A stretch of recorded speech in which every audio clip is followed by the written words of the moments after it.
자, 지금 아파트 투자는 사이클이다의 저자 이현철 소장님과 함께 말씀을 나누고 있는데요.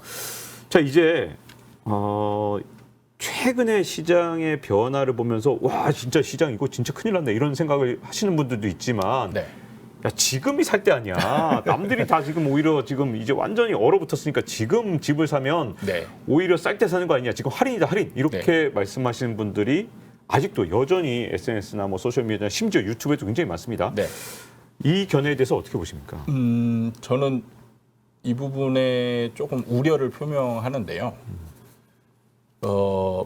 이때 이제 많이 이제 등장하는 얘기가 실거주는 괜찮다. 네. 예, 실거주니까 오히려 주거 안정을 꾀하면서 버티면 된다.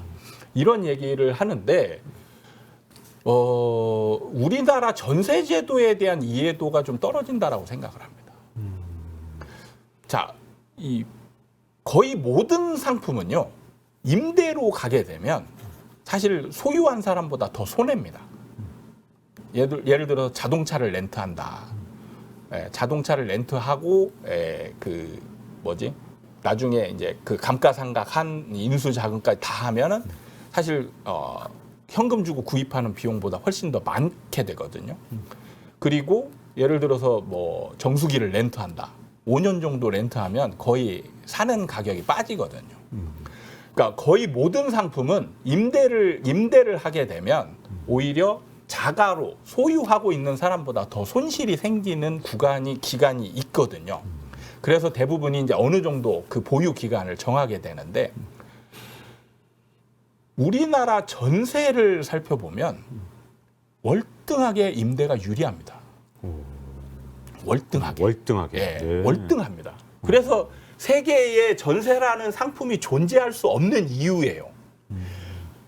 집값이 오르지 않으면 임대인은 사실 무조건 손해입니다. 임대를 놓으면. 그러니까 대부분의 그 상품들은 소유를 한 다음에 임대를 놓으면 여기서 수익이 생기니까 임대를 놓는 거예요. 그런데 전세는 유일하게 집값이 올라가지 않으면 무조건 손해보는 제도예요. 예를 들면 10억짜리 아파트가 있으면 지금 전세가가 얼마 정도죠? 6억 정도 되잖아요. 네. 여기서 임대인이 얻어가는 수익은 뭐가 있습니까? 그러니까요. 이게. 아무것도 없단 말이에요. 네.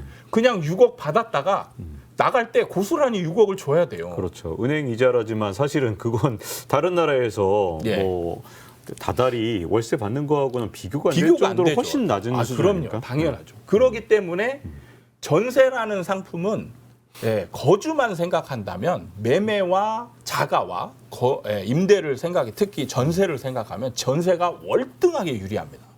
월등하게. 그렇기 때문에 하락장이 되면 사람들이 이제 저절로 경험을 통해서 이게 자가가 오히려 위험하구나 라는 걸 깨닫게 되고 집을 더 안 사게 되는 거예요. 그러니까 우리가 하락장에서 우리나라가 특히 집을 더 안 사는 원인을 사람들이 모르는 이유가 뭐냐면 전세와 이 임대차 간의 관계의 특성에 대해서 잘 이해를 못하고 있는 거예요.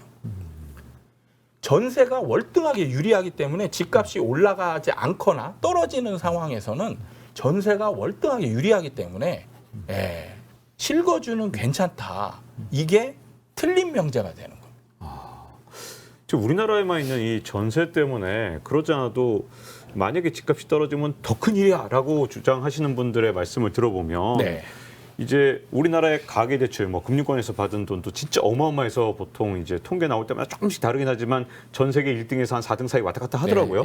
근데 여기에다가 전세금 이걸 대출에다 넣어버리면 그냥 우리나라가 완전히 월등하게 1위가 돼버리는데 전세금이 이렇게 전세로 받은 돈들이 진짜로 시장에 위험한 어떤 요소가 될 수도 있는 겁니까? 어떻습니까? 있긴 있습니다. 근데 이게 지금 시작 초기라 아직까지는 시장에 미치는 영향이 작다라고 생각을 하거든요. 근데 지금 전세 대출의 규모가 지금 어떻게 보면 천문학적으로 지금 늘어나고 있잖아요. 네.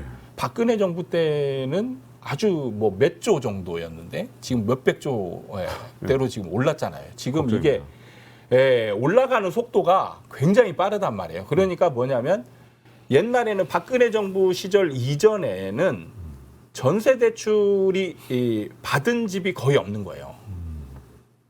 그러니까 집이 있다라면 전세를 얻은 집은 여기에 현금이 가득 차 있는 거죠. 일종의 어떻게 보면. 근데 지금 여기에 전세 대출이 끼면서 이제 일종의 집 자체가 대출이 없는 집이 없는 상황이 되는 거죠.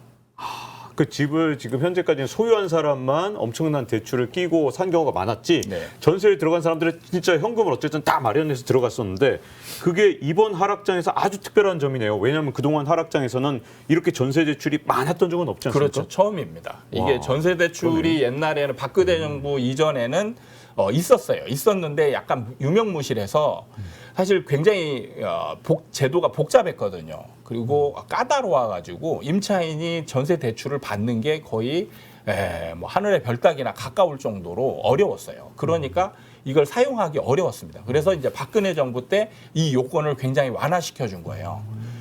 그 임차인의 동의도 이제 얻지 않아도 되고, 그다음에 보증보험도 이제 확대시켜주면서 전세 대출을 많이 받을 수 있게, 그래 80%까지 해줄 수 있게 이제 완화시켜줬단 말이에요. 그게 이제 문재인 정부로 이어져서 지금 전세 대출이 굉장히 확대되고 있는데, 이게 이제 조금 애매한 부분이 사실 2년마다 만기가 오잖아요. 그러니까 기간이 짧단 말이에요. 오, 그러네요. 네, 기간이 짧다 보니까, 그리고 보증금이라는 일종의 어떻게 보면 현금성 자산을 담보로 잡고 있단 말이죠. 보증금 전액을 담보로 잡아서 거기에 이제 80%를 대출해주는 그런 방식이란 말이에요. 그렇기 때문에 이게 안전하다라고 볼 수도 있는 거예요. 근데 이게 제가 볼 때 조금 이제 이 정도가 전체가 우리나라 전체가 뭐 전세 대출 영향하에 들고 여기서 이제 개인들이 2년이지만 이 짧은 기간 안에 그 이자를 갚지 못하고 이제 개인 파산이라든지 경매 일종의 이제 연체가 이어지게 되는 상황이 되면 아주 복잡한 상황이 벌어지지 않을까 생각을 해요. 네. 그래서 저희가 전세 대출이 초창기에 이렇게 확대될 때 전세 대출 참 위험하다. 너무 위험하다. 정부가 이렇게 전세 대출을 무한정 계속 확대시켜 주는 거는 우리나라 주택 시장을 굉장히 부실화시킬 가능성이 많다라고 지적을 했었습니다. 네. 그러면 지금 그거를 거의 무시하듯 지금 전세 대출의 규모가 기하급수적으로 지금 늘고 있는 상황이죠. 지금 위험한 걸 따져보기 전에 하나 궁금한 것 중에 하나는요. 네. 이 전세 대출이라는 게 생기는 바람에 네. 이것 때문에 집값 폭등에 불쏘시개가 됐다. 이렇게 보시는 분도 있던데 이건 맞는 견해입니까? 어떻게 보십니까? 그러니까 불쏘시개는 원인이 됐다는 얘기잖아요. 네, 집값 오르는. 저는 원인으로는 보지 않습니다. 일종의 가속화시키는 요인으로는 봅니다. 가속화는 시켰다. 예. 전세 대출이. 그러니까 상승을 먼저 하고 네. 상승을 하는 과정에서 이제 전세가 상승이라든지 이런 것들을 전세 대출이 가속화시키는 요인을 했죠. 그러니까 예를 들면 이겁니다. 정확하게 분석을 하자면 전세난은 박근혜 정부 시절 초기부터 생겼어요. 그때는 전세 대출이 거의 없다시피 했습니다. 그럼 이게 불쏘시개였다면 전세난이 일어나면 안 되죠. 그렇죠. 근데 전세난이 생겼고 전세난이 굉장히 심화돼서 이게 해결할 방법이 없자 정부가 이제 전세난을 해결하기 위한 방법을 고심하다가 내놓은 방법 중에 한 가지 정책인 거예요. 공급 정책은 임대주택 뉴스테이라는 임대주택을 활성화해서 내놓기로 했는데 문제는 이게 시간적 그 갭이 생기잖아요. 그래서 이 동안에는 수요가 폭발적으로 증가했을 때 전세난을 해결할 수 있는 방법이 없으니까 그럼 수요를 줄여야 되는데 필수품이니까 수요를 줄일 방법도 없고 그래서 이제 가장 좋은 게 집을 사라 차라리 집을 사라 이래서 빚내서 집 사라 했는데 그나마도 집을 안 사는 거예요 임차인들이. 그러니까 이제 이걸 해결할 수 있는 방법은 차라리 그러면 돈을 보태주는 방법밖에 없겠구나. 이걸로 선택을 한 겁니다. 그래서 이제 전세 대출이 확대된 거거든요. 그로 인해서 전세난이 더 심화됐습니다. 그러니까 이게 원인이 되었다라고 보기는 어렵죠. 그런데 시장을 굉장히 가파르게 상승을 작용하는 원인으로 작용을 했다. 이렇게 보시면 되고, 그럼 이 하락기 때는 지금 같은 경우 전세가가 하락을 하는데 사실 이제 또 똑같이 하락시키는 가속화시키는 요인으로 작용을 합니다. 근데 이게 원인은 아니에요. 근데 이 전세값이 하락하고 집값이 하락하고 이게 왜 전세 대출하고 맞물리면서 뭐가 어떤 부분에서 가장 위험한 부분이 작동되는 건가요? 지금 임대인들 같은 그러니까 처음에는 뭐냐면 우리나라 이 임대차 시장의 구조를 좀 이해하면 좋은데 전세 시장이 있고 월세 시장이 있습니다. 다른 나라에는 없는 전세가 있음으로 인해서 임대차 시장도 둘로 구분이 될 수 있어요. 그런데 임차인 입장에서 지금 금리 인상을 가정하지 않고 그냥 안정적인 상황이라면 임차인 입장에서 어떤 게 선호될까요? 당연히 임차인 전세를 그렇죠. 얻어야 되는 거 아닙니까? 전세가 월등하게 좋거든요. 네. 월세는 전세 대출 이자보다는 훨씬 더 많이 나가게 되니까 손실이 적은 전세를 선택하게 되거든요. 그렇게 되면 뭐가 생기냐면 수요가 전세 쪽으로 똑같은 임차인이 있더라도 그래서 제가 예를 많이 드는 게 임대 물건 100개가 있어요. 그리고 임차인이 100명이 있습니다. 이렇게 물어보면 아마 자 이때 가격은 어떻게 될까요? 그럼 별로 변화가 없어야 되나요? 변화가 없어야 된다라고 얘기를 하시죠. 근데 네. 여기에서 시장 구조로 우리나라 시장 구조로 들어가면 무조건 올라가게 됩니다. 왜 그렇죠? 왜 그러냐면 전세와 월세로 나누게 되거든요. 그런데 월세는 어떤 역할을 하느냐? 이 전세가를 떨어뜨리는 역할을 거의 못해요. 약간 종속적인 느낌이 납니다. 시장에서. 그래서 100명의 임차인이 50개의 전세 물건으로 몰리게 돼요. 그럼 수요와 공급이 아예 어긋나 있는 거잖아요. 그러니까 전세가는 올라가게 돼요. 전세가가 올라가게 되면 월세가도 전세가에 비율적으로 맞춰져서 월세도 올라가는 상황이 발생을 합니다. 이때 월세 물건이 혹시라도 더 많아져서 50대 100이 된다. 50개. 그래서 임대 물건이 150개가 되고 임차인은 100명이. 그래도 전세가 올라가요. 왜냐하면 월세 100개가 전세가를 떨어뜨리는 역할을 거의 하지 못합니다. 그러니까 종속적인 개념으로 이해를 하시면 돼요.